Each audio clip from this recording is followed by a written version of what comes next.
Hey everybody, this is Maxine Taylor, and I thought it might be time for some good news. So, today what I'm going to share with you is a brand new baby's birth chart. Yep, Archie. I've got Archie's birth time here, birth data, I should say. And for those of you who are wondering who Archie is, it's Archie Harrison Mountbatten-Windsor. Harry and Meghan's new baby boy. And here's his birth data. May 6th, 2019, 5:26 a.m. in London, England.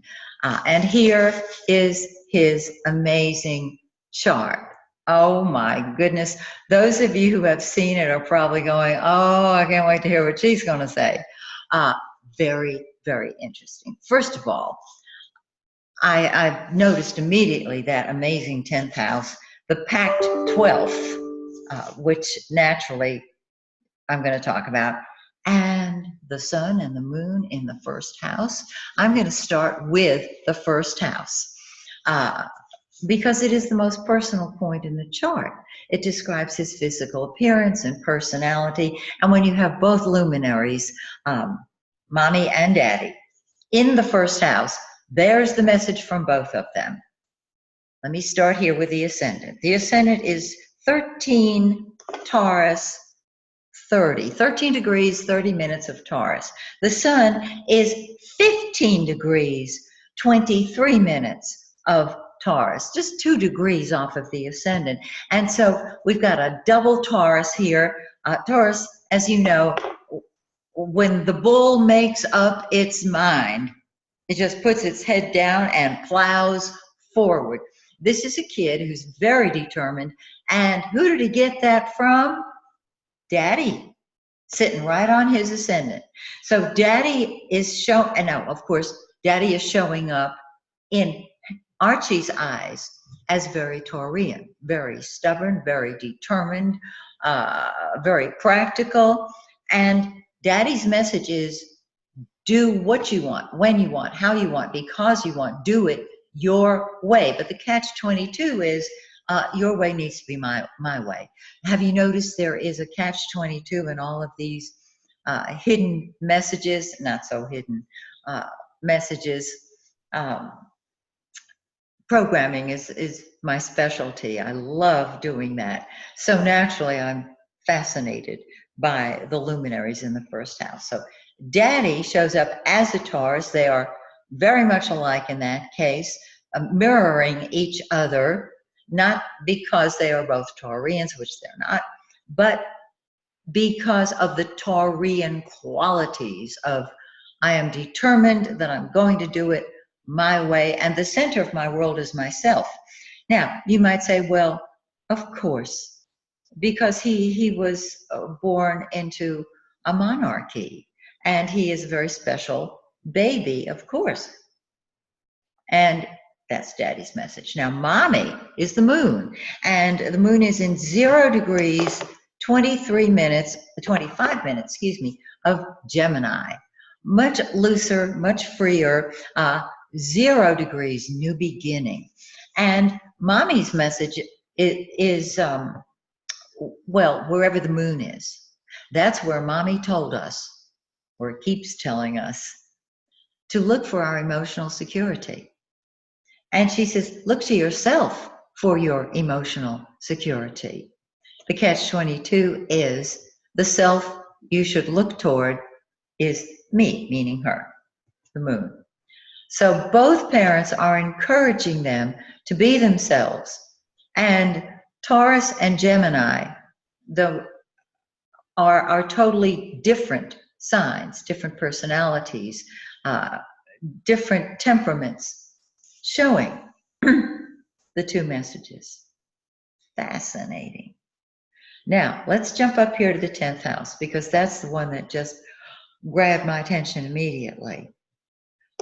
He has a Capricorn midheaven, and I'm going to give you the degrees for those of you who study astrology. For those of you who don't worry about the degrees, don't worry about the astrological jargon, just listen to my interpretation, okay? Don't let that stop you. The midheaven is 18 Capricorn 32. Saturn is 20 Capricorn 29. 2 degrees. Once again, 2 degrees off, 2 degrees off. Now, Saturn and the South Node are both in 20 degrees. That got my attention. Let me start with Saturn. Saturn represents, well, first of all, in the 10th house, that's your public image. That's your career. And traditionally, this is the out front parent, which is very interesting. So the out front parent is giving this message, but I really feel that it's the monarchy itself. Being born into that family, it's not your average life. Allow me for understating that. Okay, so Saturn in the 10th, that represents the should and ought to, older authority figures in our lives. It's in Capricorn, so you should be a leader. You ought to be a leader. And Saturn traditionally is fear and restriction. I don't like to look at Saturn that way. I see it more as responding to your ability as a leader wherever it shows up. Well, okay, respond to your ability as a leader, a traditional, very traditional leader, a traditional authority figure, which is just not the image of somebody, say, like Harry or Meghan. So looking at that South Node represents those things which you have mastered in past lives. It is in the same exact degree as Saturn. To me, that is like shining a strobe light on that, saying, look here, same degree, past life. So I would say in a past life, he was the traditional authoritarian leader. He has mastered that, being serious and responsible and all that kind of stuff. Very traditional. I showed this to somebody, the chart to somebody who doesn't study astrology, and she said, well, who would that have been? I said, I don't know. It doesn't have to have been in England. It can have been in any country where there is an alliance, perhaps, between England. I'm not saying that I know who it is or what position he was in, but in a past life, he learned about being an authority figure, being a very traditional, conservative authority figure. And then let's look over here at Pluto, the orange planet.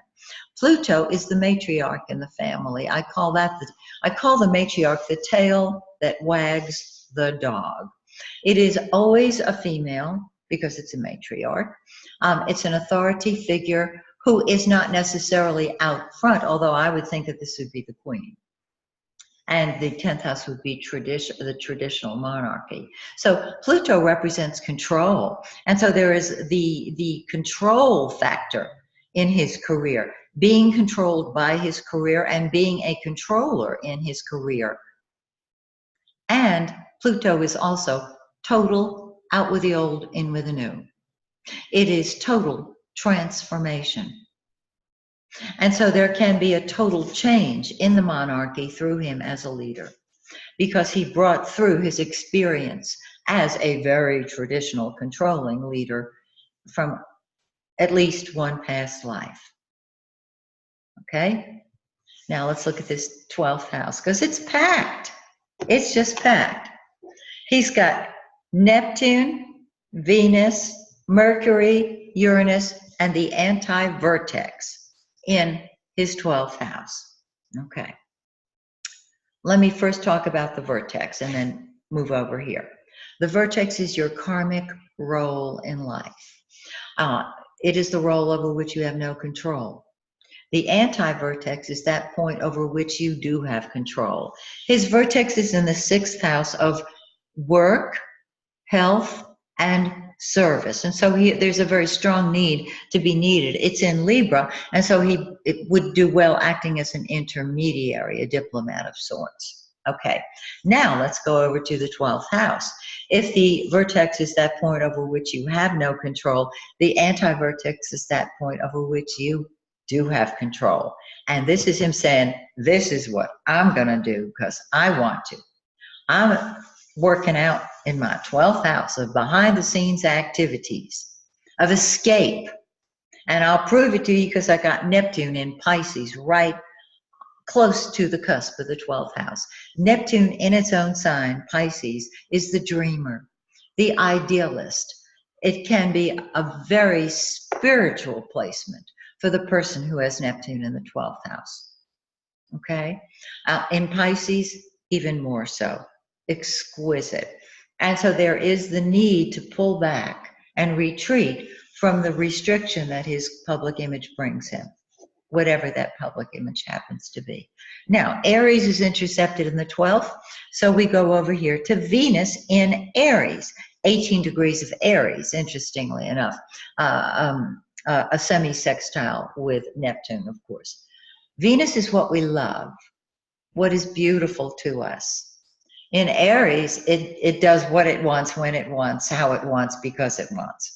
So Venus in the 12th house is he loves his solitude and privacy, and there can be a certain amount of love, meaning loving relationships, that are away from prying eyes. Yes, away from view of the public. And so his happiest times are when he's not doing this, when he's not being a leader, when he's playing, when he's enjoying. And he has Mercury there in Aries, and it is 28 degrees, 56 minutes of Aries. Venus is 18 degrees, 48 minutes of Aries. So they're within 10 degrees of each other. So they are conjunct. Mercury is what we think about and talk about. And what he thinks is his business. What he says is his business. And it's only the person in his 12th house with whom he shares this who knows it. Remember, his public image. His private life. Woohoo! Okay, moving along. Mercury is conjunct Uranus, the green planet. And Uranus is the rebel.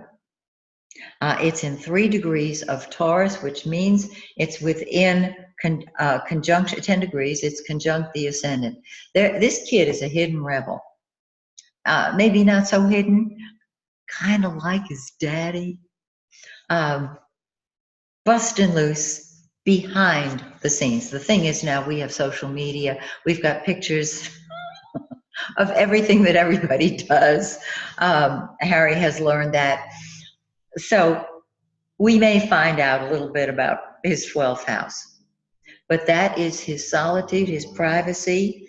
That's what he loves, Venus. That's what he thinks about, Mercury. And that's where he rebels and does his own thing his way. And remember, Daddy is telling him, do your own thing your way. So very, very interesting, don't you think? Okay, now let's look at Mars in the 2nd house. Wherever Mars is, it's in 23 Gemini, 2333 of Gemini, 23 degrees, 33 minutes. Wherever Mars is, that's what you fight with and you fight for. And so this kid can be a moneymaker. Haven't you noticed, those of you with Mars in the 2nd, you get it, you spend it. You get it, you spend it. You get it, you spend it. There's a natural flow. But because that's what comes first to you, that's what you create. Well, bravo to you. I love that. Okay. So wherever Mars is what we fight with and fight for. And this is very, very interesting. Okay. I'm going to keep on going here. We have the North Node in his 4th house. And so wherever the South Node is what you have mastered in past lives. And if you spend too much time there, it just drains you of energy. So you want to balance it with where the North Node is. And this is in the 4th house a Cancer ruled house, home and family. How beautiful that is. Now, before I move over to Jupiter, I want to mention something that is very, very interesting to me. Archie has Mars and Mercury in mutual reception. For those of you who may not know what that means, let me tell you. Mars is in Gemini, Mercury is in Aries. They are in each other's signs, okay? Mercury is in Mars's sign, and Mars is in Mercury's sign. And so we, in our interpretation of the chart, after we've gone through what's written on the chart, we flip them and we put Mars in Aries in the 12th house. That puts it conjunct Venus and Uranus. And there can be a lot of passion involved in his private life and certain amount of fighting that has to be handled because Mars is the fighter. Mars is passionate, and a Venus-Mars conjunction. Mars is sex, Venus is love. There you go. Conjunct Uranus. Uranus says, I'll try anything once. Yep. And then Mercury is placed in the second house in Gemini, and so he thinks about money. He talks about money. He can have multiple income streams, multiple ways of earning money, which I find very interesting. And remember, Mars is in the second house, which is ruled by Taurus, which is his sun sign and his rising sign. All right. Lastly, this beautiful Jupiter in Sag, in his 8th house. Jupiter in its own sign is absolutely magnificent. Jupiter in Sag wants freedom. It wants truth. It wants honor. Jupiter rules our belief systems. And in the 8th house, which is Scorpio's natural house, in the 8th house, Jupiter will undergo a transformation in this lifetime, meaning his principles, his belief systems will undergo a change. And this could precipitate that total transformation of his career. Out with the old, in with the new. In other words, it doesn't have to be control. It can be transformation, which I adore. Jupiter in the 8th house, he is creating money for other people, helping other people get clarity on their beliefs and values. How? Through his life. Now, there is a T-cross, I'm sure you've seen it, between Jupiter, Neptune, and Mars. Okay. And so Neptune dissolves things, whatever it touches.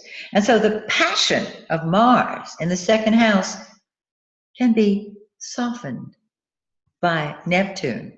Instead of fighting for money and with money for his possessions, he might kind of get a little sidetracked there in his 12th house.